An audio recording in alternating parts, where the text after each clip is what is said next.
Immersa nel verde dei colli, in località Lovolo di Albettone, circa a metà strada tra Vicenza e Padova, sorge Ca' Brusà, una delle più suggestive ville del Basso Vicentino.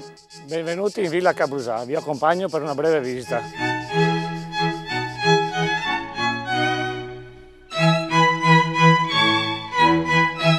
Da questa villa il Palladio ha preso spunto per la rotonda di Vicenza.